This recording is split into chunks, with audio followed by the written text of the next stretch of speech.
নমস্কার। বিহার এগিয়ে নমস্কার। বিহার এগিয়ে, বাংলা পিছিয়ে।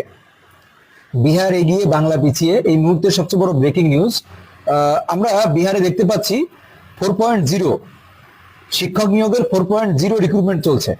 মানে 1 2 3 4, মানে এই গত 4-5 বছরের মধ্যে অলরেডি 4-5টা রিক্রুটমেন্ট কমপ্লিট করে ফেলেছে। তাও 2-4 হাজার রিক্রুটমেন্ট নয়, প্রতি বছর লক্ষ লক্ষ প্রতি বছর প্রায় 70,000, 80,000, 1 লাখ, 1.5 লাখ করে নিয়োগ করাচ্ছে শিক্ষক বিহারে, আমাদের যেটাকে আমরা অনুন্নত রাজ্য হিসেবে চিনতাম। আর আমাদের পশ্চিমবঙ্গ নাকি রাস্তায় উন্নয়ন দাঁড়িয়ে থাকে, সেখানে 7 বছর ধরে শিক্ষকরা, টেট পাসরা ঘরে বসে আছে।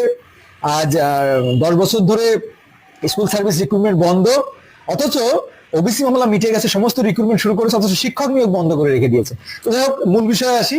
এই মুহূর্তে সবচেয়ে বড় ব্রেকিং নিউজ, ব্রেকিং আপডেট এটাই, যারা বিহার টেট পাস করেছিলেন তাদের জন্য দুঃখের খবর বা খারাপ নিউজ।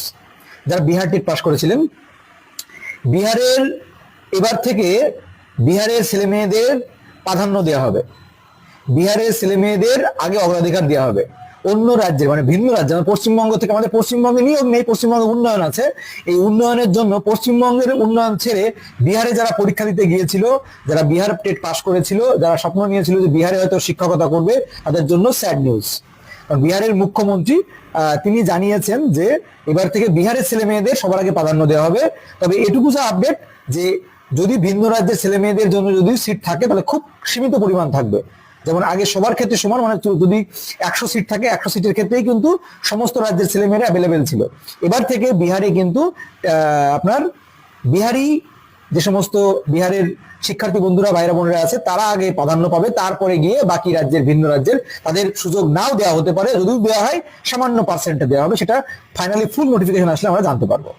তো এটা খুবই একটা স্যাড নিউজ বা খারাপ নিউজ যারা বিহার টেট পাস করেছিল। তো আমাদের পশ্চিমবঙ্গের উন্নয়নের জন্য কিন্তু এই রাজ্য ছেড়ে অন্য রাজ্যে গিয়ে পরীক্ষা দিতে হচ্ছে। তো সে রাজ্য দরজা বন্ধ করে দিল। আমাদের পশ্চিমবঙ্গ এত উন্নয়ন, এত উদার, এই জন্য সমস্ত রাজ্যের ছেলেমেয়েরা পশ্চিমবঙ্গে, সেটা পুলিশ হোক, পিএসসি হোক, সমস্ত জায়গায় বসতে পারে। এই হচ্ছে আমাদের পশ্চিমবঙ্গ উন্নয়ন, উদার পশ্চিমবঙ্গ।